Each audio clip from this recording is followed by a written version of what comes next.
The holidays are always this time for reflection, right? We look back at the year we just had and we get excited about the gifts the new year might bring.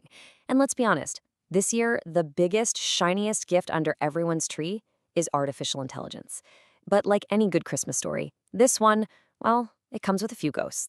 So, what if this incredible, world changing gift of AI actually came with a warning label?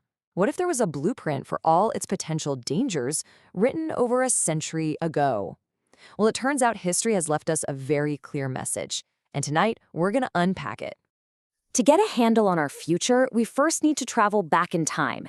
We need to meet the ghost of progress past, the Second Industrial Revolution. I mean, this was a period of unbelievable invention, but it was also a time of black skies, brutal working conditions, and frankly, massive unforeseen consequences. What's so wild is how these two eras are basically built on the same foundation. Economists have a name for it. They call them general-purpose technologies. These are innovations so profound they literally rewire civilization. Back then, it was all about mechanizing the human body with steel and engines. Today, it's about mechanizing the human mind with data and algorithms. The core principle, it's exactly the same. So the most visible side effect of that first revolution was, of course, pollution. But here's the crazy part. For decades, they didn't even see it as pollution. A smoking chimney wasn't a sign of an environmental crisis. It was a sign of a healthy economy. It was a symbol of progress, of prosperity. They literally celebrated it. But the reality behind that smoke was pretty grim. This so-called incense of industry was causing devastating collateral damage. And I'm not talking about vague ideas. We're talking measurable increases in death rates and even stunted cognitive development in kids. It got so bad that in cities like Chicago, these black fogs of soot would blot out the sun, forcing them to turn on the streetlights at noon. Just imagine that. So what finally made them clean up their act? You'd think it was a big public health outcry, right? A moment of conscience? Nope. It was the realization that all that smoke was just wasted fuel. It was money literally going up the chimney. They solved a massive health crisis by reframing it as an efficiency problem. It was all about the bottom line. Okay, let's jump to today. Our progress is powered by something that seems so clean, almost invisible: the cloud. And this brings us to the ghost of progress present and a really critical question. What's the invisible smoke of our time? Get ready for this number. By 2026, the world's data centers are projected to consume 1,000 terawatt hours of energy every single year. To put that into perspective for you, that is more than the entire country of Japan uses. The cloud isn't some weightless, ethereal thing. It has a very real and very heavy physical footprint. And you can see just how huge the leap in resource use is. A single query on ChatGPT can use 10 times the energy of a simple Google search.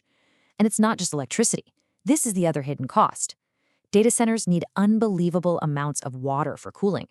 Microsoft's water consumption jumped 34% in 1 year, and yeah, that was largely driven by its AI development. This all leads to this fascinating, kind of counterintuitive idea called the Jevons Paradox. Basically, it says that when you make a technology more efficient, you actually end up using more of the resource that powers it. Kind of weird, right? But think about it. Making steam engines better didn't decrease coal use. It tripled it, because now trains could go way further. And today, making AI models more efficient isn't lowering energy demand, it's causing it to skyrocket as we find a million new ways to use them. Okay, so that was the environmental parallel. The second major one is the impact on human labor. The Industrial Revolution created the assembly line, right? It de-skilled physical jobs into these tiny, repetitive tasks. Well, the AI revolution is poised to do the exact same thing, but this time it's for cognitive labor, the work of our minds.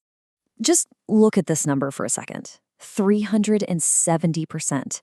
That was the annual worker turnover rate at Henry Ford's factories back in 1913. That means for every single job, he had to hire almost 4 people a year. Why? Because the work on the assembly line was so monotonous, so soul-crushing, that people would literally just walk off the job, sometimes right in the middle of a shift. And this is why Ford famously introduced the $5 workday. We remember it as this act of incredible generosity, but it was a cold, hard business calculation. He called it an efficiency wage, and it was designed to do one thing: stop the bleeding of workers and basically buy their compliance in a dehumanizing system.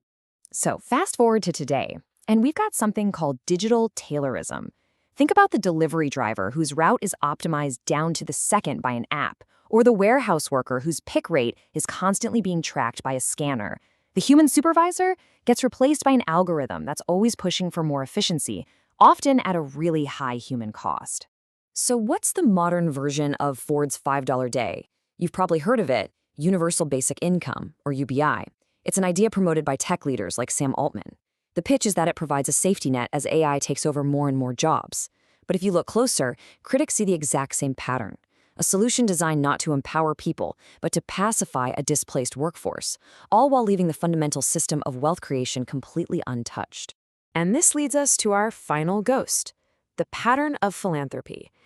The titans of industry have this long history of absolutely ruthless wealth accumulation, followed by these grand gestures of public charity. But is it a blueprint for progress, or is it a blueprint for hypocrisy? Let's take a look at Andrew Carnegie. He literally wrote the book on this. It's called The Gospel of Wealth. He argued that the rich had a moral duty to give away their fortunes for the public good. And to his credit, he did. He funded thousands of libraries to provide ladders for the ambitious poor to climb. On the surface, it's a truly noble vision. But here's the other side of that coin. In 1892, at his Homestead steel mill, striking workers weren't met with ladders. They were met with armed mercenaries. The battle that followed left 9 workers dead. You see, those libraries, they were built with wealth that was protected by lethal force. When you look at it, this reveals a kind of 3-step cycle, a playbook. Step 1, ruthlessly dominate a market. Step 2, create massive social problems as a byproduct of that domination. And step 3, use philanthropy to address those very problems, but always in a way that solidifies your control and leaves the core system intact. It's a pattern that raises some tough questions today when we look at things like effective altruism or the complex for-profit, non-profit structures of companies like OpenAI. So, what is our inheritance from all of this history? Well, it's not just a story. It's a blueprint. It's a schematic that lays out the predictable consequences of a technological revolution, and it puts the choices that we face right now into sharp focus. It took society decades to pass laws like the Clean Air Act and to regulate these new industries. There's a name for this gap, the regulatory lag.